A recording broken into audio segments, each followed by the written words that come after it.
Hello everyone, welcome to our Let's Play series of Pillars of Eternity 2. This is Colonel RPG as usual, and I'm very happy that you're chose to join me today as I talk to my companions just to see if they have any new dialogue to go. Because Takeo definitely did have a dialogue when I talked to him last episode. I will talk to him again, because he might have another. But like, he had a dialogue with us, and then I talked to him again, and then he had another one immediately, and that was, yeah. I'm thinking that there might be things in here. What's gnawing you? Not for the deer, but definitely for Shodi. Adrift in a waking dream, Shodi sways on her feet, sweating, muscles quivering. Oh no, she's having a nightmare right now. She whimpers low in her throat. I don't know what I should do. I'm gonna jostle her out of it, but I am hoping that touching her will allow me to see. It didn't. Shodi groans, slow to rouse. At first, she hunches in on herself, but then tension eases from her muscles, and she stands straighter. Confused, her eyes study your face. Reckon that's the first time I ever bore witness to my own demise. It was not pretty. She worries her bottom lip with her teeth. Never woke with such a driving need for reaping before. It's making my hands shake. Crap, didn't the cleansing work? It did for a while, but then it wore off. All this essence I've gathered, it soaked the blessing right up. Left me with hardly none.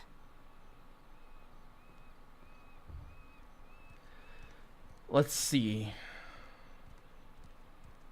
We need all the presage we can get. What is that? Whatever your visions can offer us. Why? No. You're losing your light to the darkness. Rekindle it. Yeah, let's go with that one. You're losing your light to the darkness. Rekindle it by helping the living. She sucks in a deep breath. Is it the first time she hears that? You sound like my high priestess Samhain. No. She never shuts up about the living, when she ought to worry more about the dead. Seems the more souls I gather, the better I see Gon's will. And the less I get a wink of sleep. Sounds like a problem. It gets any worse. I feel like my darn sanity might break. There is something I'm meant to do, though. Once I gather enough souls. Us Gonites, we're supposed to shepherd lost souls, not just gather them. The harvesting's only the first part. If I were to dump the souls, it might make me dream less, like before. Or, darn it, who knows? Maybe it'd just make it all worse. Either way, I've got to find my purpose. She turns her face away, bottom lip trembling. Slowly her fingers reach for the hem of your shirt. She rubs the pads of her fingers over it, holding to you in the lightest of touches. Will you help me, Watcher? Okay, I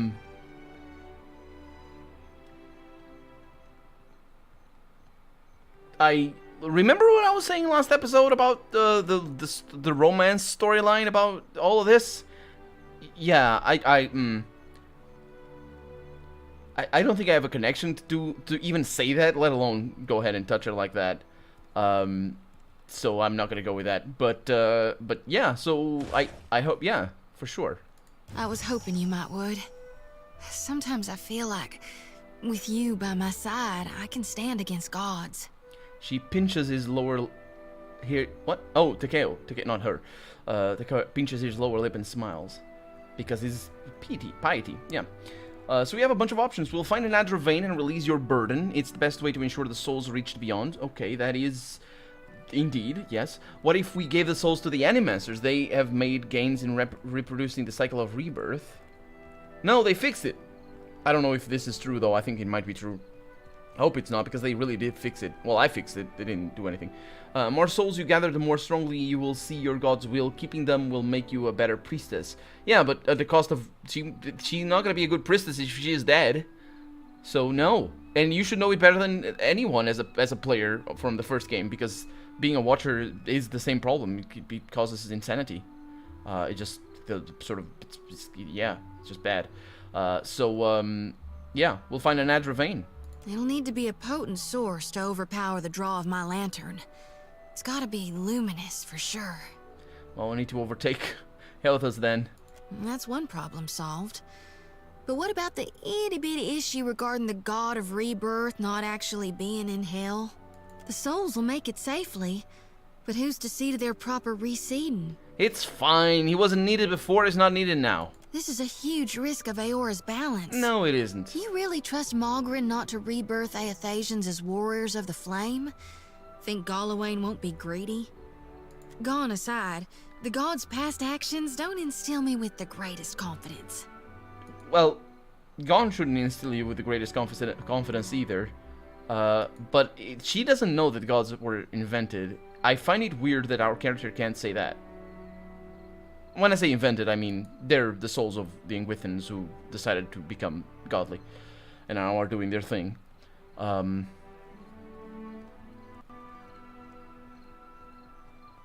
What else would you propose? Normally, I'd simply safekeep him until the god of rebirth could return to hell. But I'm gonna say nothing. you're right. I ought to deliver as many souls to hell as I can. Yes. Before it's too late. I think I chose the right choice. We need to empty my lantern right away. Gods, but you're clever. Well, This you're is the why one. Gon directed me into your path. I just know it. You came to your own conclusions, miss. Don't you dare call me names. Clever. I'm talking about clever. She nods once before turning away. Mm-hmm. Let's talk a little bit again. Watcher, Yes? tell me what's on your mind. Have you suffered any recent nightmares? They're there in my head when I sleep. And She says that. sometimes I can taste them on the back of my tongue. Sure Yeah. thing, Watcher. She says that again. So, somebody leveled up? Man. Oh, because we gained the quests. That was Maya. Right there. Sorry, I was expecting the, across the show over there. Adair, I got time. let's get moving. Takehu, Akira, for what do I owe the pleasure? let's be off. Maya, Speak your mind, Captain. let's be off. Okay, so we have done. I'm really glad I talked to her though. Let's see. So we got a bunch of quests. Let's level Maya up, and she's gonna go with mechanics. Takeo has the other half. That's good enough. And stealth we don't, but that's okay. Bluff, that would be. That would probably be somebody else being good at this. I don't know. Streetwise, that would be her. Yeah, let's go with Streetwise right there, and everything is good. Okay. Then, I have one skill point. No, not that. What? Shut up. That's not what it is. This is the thing. Yeah, new ability for Ranger or Rogue. Okay, so I can choose now. That's what I wanted to see. So we have this one over here. We have the Revived Companion, and we have Evasive Roll. What's that one? The Ranger quickly dives to a safe distance and gains the Quick Inspiration. That, no, not that. This. That have a +5 Dexterity. Does not cause recovery, which is great. Because it's immediate. Let's see, what else? So she has had access to this since last level. And I think I might have chosen that one last level. Let's see what we have over here. Repost. The rogue looks for openings to counterattack in combat, including incoming melee attacks that target deflection and miss have a chance of allowing an instant full attack response. That is amazing. That is just, yeah. That is maybe how rogues are really good. That's just really powerful. I mean, you need to be dodgy, but still. Strike the bell. The rogue strikes their target violently in the head, interrupting them. The bonus effect of this attack vary based on the type of weapon used. But not for... Oh, the bonus penetration. Oh. So he does have ranged attacks. That's pretty good, and we have access to other things. Yeah, that's pretty good because it's contextual as well. Finishing blow. It's not passive. Yeah, so I know what that is. Although the deadly strike that increases in damage the more health. Yeah, okay, so that's a different one. I think it works differently than in the first game. So we have the confounding strike as opposed to the blinding strike that sets blinded for 15 seconds. This one over here that I can't use. Did I choose that already? I did choose that. Yeah, gouging strike. So I kind of want that. Then we have the debilitating strike that does hobbled and distracted. And then we have this one that does raw damage per... that's basically 6 raw damage per second. It's actually 7. No, it is about 6.6 raw damage per second. Over 10 seconds, so that's 66. That's pretty nice. And also sets hobbled. That is pretty good, but I want this one. So if I'm going that way, let's look at these abilities just to make sure. Predator sense heightens the predatory instinct of the ranger animal companion, giving them a damage bonus on any creature suffering a damage over time effect. That is nice. That is nice. Yeah, I'm gonna go with this one. Nope, not that. This. Yes. And, oh, I clicked. I did not. And now we have these over here. So she has that, and I will go with the blunderbuss. What am I using? Pistols. Blunderbuss, right? Or is that a one-handed weapon? It's not, is it? It's an arquebus. I don't think it is. Yeah, I think we're good there. Let's see what she has. I went with a pistol, but I think she has a blunderbuss. It's a fine pistol. And yeah, it's a blunderbuss. Okay. She's woefully under-equipped as well.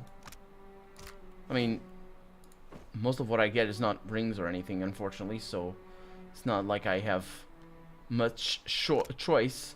That is a two-handed weapon. And I do have boots over here. See? Should have had these going. And let's actually look at things like that. I don't know where the boots show up. Over here, yeah. An amulet for intellect, power surge, maximum health. It doesn't really matter. Let's go with maximum health. And she's nope, she doesn't. I don't know why she does that. I'd be glad to. Okay, where does this go to? Probably downstairs. We do need to go there anyway, and we've been up there. So Leave. No Valiant spy is coming through on my watch. I'm a merchant. I have business inside. You want to see our walls, our cannons, our powder house. You must think I'm an idiot. Ak, you got one thing right. That was good. A well-dressed Valen and a young but determined guard are arguing by the gate. The Royal Deadfire Company is a trading company, is it not? And you are on Kahanga soil. You cannot turn me away. The Valen, is this the law? Is that how it goes? The Valen, that sounds weird if it is, because these guys can just barge into people's homes. I mean, unless this is, of course, I mean, it's pretty blatant what's going on in here, but then she even said it.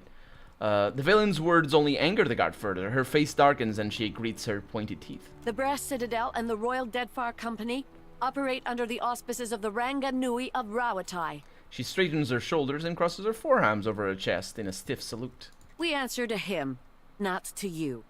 And certainly not to some tribal queen of Nekataka. Okay, let's take a deep breath. I'm sure we can work this out, even though I'm not in the conversation, but I'm gonna burst in. Oh, you're one of those. Of those? These Valians are always sending their spies to snoop around, and I won't have it. Oh, she's saying that I'm a spy as well? I suppose. The guard glares at the merchant even as she speaks to you. The merchant rolls her eyes. And these Rawataians think they own anything they stack two stones on top of. I am here to conduct business, not engage in petty power struggles. Yeah, let the merchant pass. I don't like these Rawatans in the first place. But, I mean, generally, I mean, she's a merchant. It says so in the name. This cannot lie. I'm kidding, of course. What? She's up to no good. I know it. How do you know it? How do you know it? Can I ask you? How do you know it? Let's see. I can vouch for her, that's true. How much harm can she really do? Well, if she's a spy, she can do a lot of harm. You just don't trust Valens, and she's right. This is no way of yeah, I suppose that's good. So have her followed to see where she goes and whom she meets. Well, that's a nice compromise. But I don't really want to help the Rawatans, so yeah, you don't trust Valens. And she's right. This is no way to run a trading company post. The guard makes a frustrated sound at the back of her throat. Fine. But if you're wrong, we're gonna have a talk later. Lady, we can have a talk whenever you want. She glares at you before nodding to the Valian on. Agrassi, my friend. She doffs her hat to you before departing. Yep, and I hope she's a spy, by the way. Can I follow her? Can I follow her? Maybe she will tell me that she's a spy and she wants to get some gloves or something. Hi, I can't talk to her. No, what? What? Wait a minute. That's the merchant, but that's the same. Yeah, okay. So yeah, she doesn't even have a little thing. Let's talk to the guard. See if she says anything. At least that Valian isn't bothering me now. See, always look on the bright side of life. It's, you know, it's just you got rid of a problem. It's never mind what might happen. Honestly, don't mind what might happen. Let's go to the Gullet and finally see. Is there something beneath this? I think there might be something beneath this. We read about this. I thought there was one stage and then there's another, the old city, but this might be the old city. Looks awesome. You leave the bustle of the crowds behind, making your way around the winding path into the Gullet. The Gullet? Oh, let's go with the Gullet. For the time, I know it's not, but whatever. For a time, the path ascends the mountain. Even so, the cramped walls and run-down Juana buildings close in around you, obscuring your view. You come to a dark passage cutting through the mountain, just wide enough to accommodate a wagon. The path here descends steadily into the rock face. After a lengthy journey through the dimly lit tunnel, you come to the gates of the Glai. The stench hits you first, a foul mixture of rot, stale air, and bodily odors. You notice a guardsman pushing a cart heaped high with moldering food, which must account for some of the smell. Ahead, of the homes of the Gullet emerge as a collection of lights amid the darkness. You hear the rush of water below, and a frigid breeze wafts up from the unseen depths like an exhalation. Please, I did nothing! You see a man being dragged along a rickety boardwalk toward a rusty cage that swings over the abyss. He strains against the guard's grip. The guard delivers a savage backhand. Enough! Or do you wish to consign her to the old city as well? That's the one I was talking about. The warrior casts a meaningful glance at a woman standing a short distance away. Let him go! She screams at the guard, but she doesn't dare approach. The man notices her. His face lights up with shame. Beer! I'm sorry! Your tongue flops like a dying fish. I tire of its stink. Lower him down! I think he accepts the guilt here, or the blame. Like, he's apologizing, and he sounded like, I'm sorry I got myself into this mess, or something like that. She didn't sound very, you know, let him go, you dang bastards. She sounded more sort of not like that. The guards drag the Roparo into a metal cage and lock him inside. He shouts and rattles the bars as it is lowered over the edge of the platform. Eventually, his screams are lost to the depths. May Tangaloa devour your souls, you cold-blooded eels. Yeah, it must be just the voice actress that's not putting in the rage and the violent rage. What crime could he have committed to deserve such a fate? Murder? Be careful. The Gullet is no place for outsiders. It's a good thing we're not there. Ha! That's what you get.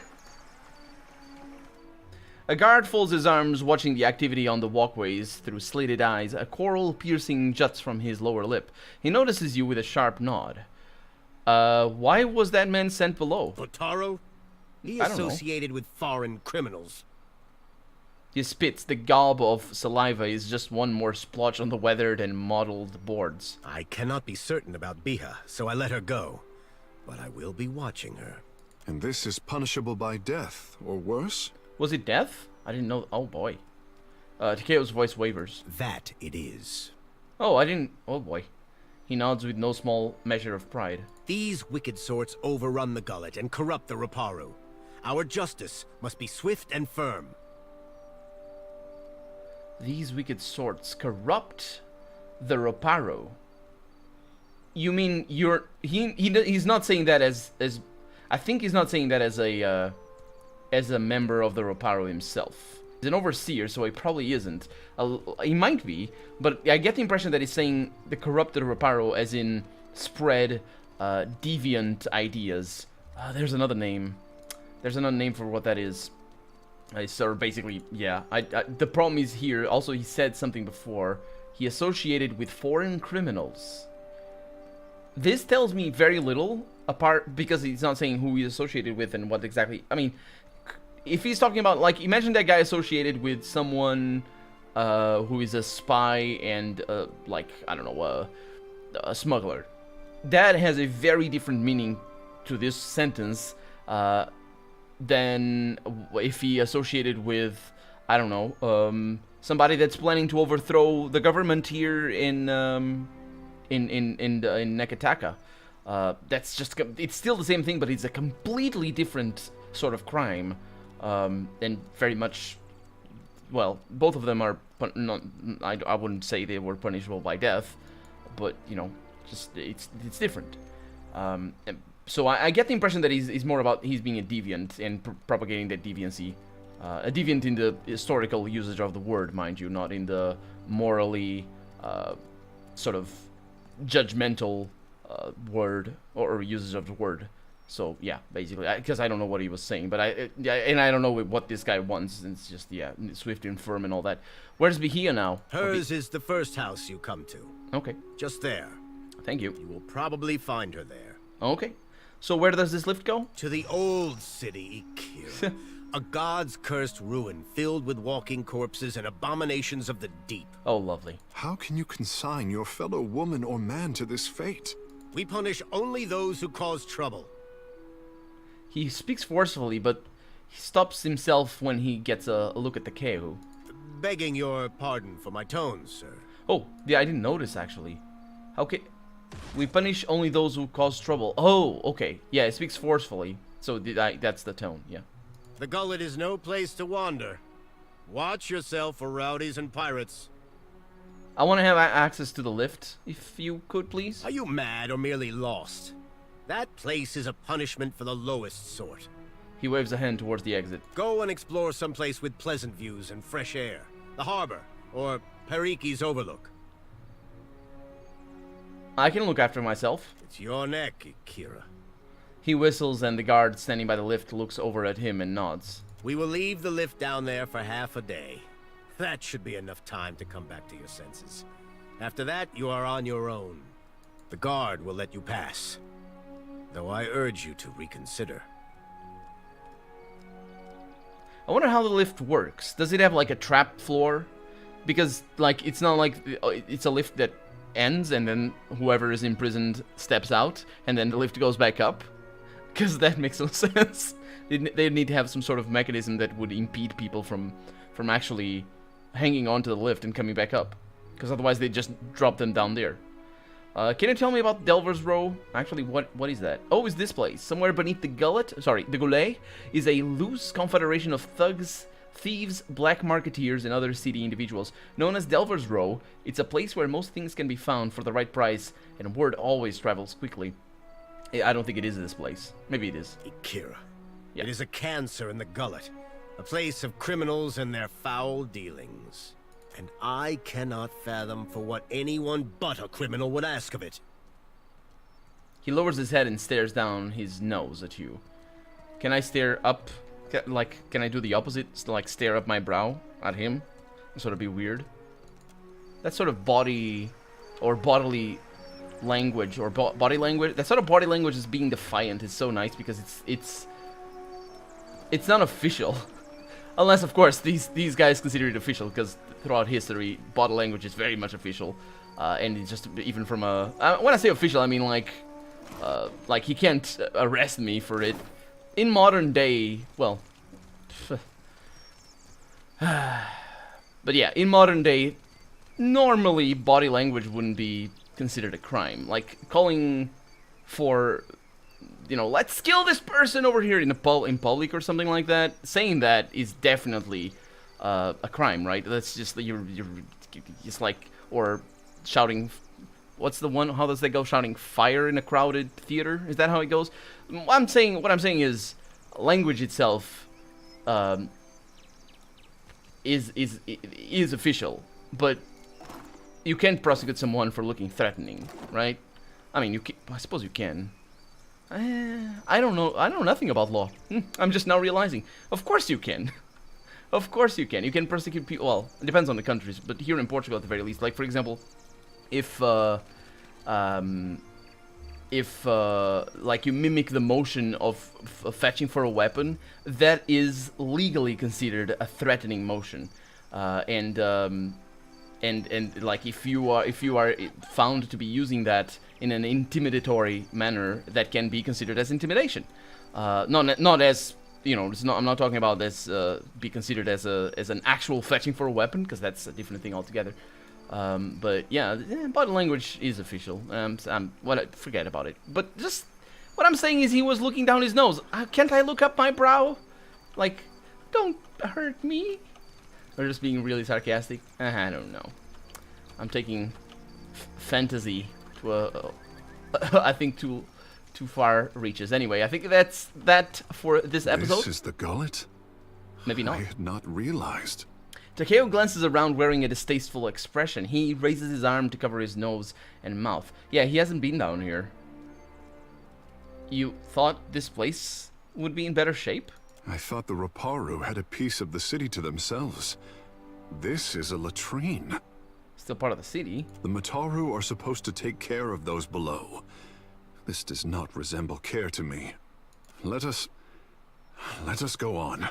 He gestures ahead, but his hand shakes until he brings it down and clutches it with the other. Takeo turns his gaze to the ground beneath his feet. Wait a minute. I'm supposed to... What? Wait a minute. He gestures ahead, but his hand shakes until he brings it down and clutches it in with the other. He turns his gaze to the ground beneath his feet. Okay, so he's just looking down. I don't know what the hand... Oh, it'll be okay. I'm here. Captain, thank you. I His needed this. His grip stiffens as you proceed together. He's very much like the immediate message here is just how detached he is from the reality of his own city. Not that he's I don't get the impression that he's a politician or a person responsible for policy in regards to, or I say policy, but it's mostly about tradition, I would say. But I don't think he's a ruler, but rather he's part of the ruling class. And seeing this just highlight, or seeing his reaction highlights how detached he is from those beneath him. But it's very much taken to extremes in just his helplessness, really, at this point. I wonder how those two are gonna play out, or if they are gonna play out. But as I was saying, we are out of time for the day, so for right now, I'm Colonel RPG, and this has been Pillars of Eternity 2. I really hope you've enjoyed it, and if you did, go ahead and leave a comment, like the video if you want to see the next episode come out sooner rather than later, but above all, thank you so much for watching, and I hope I'll see you next episode. Bye-bye.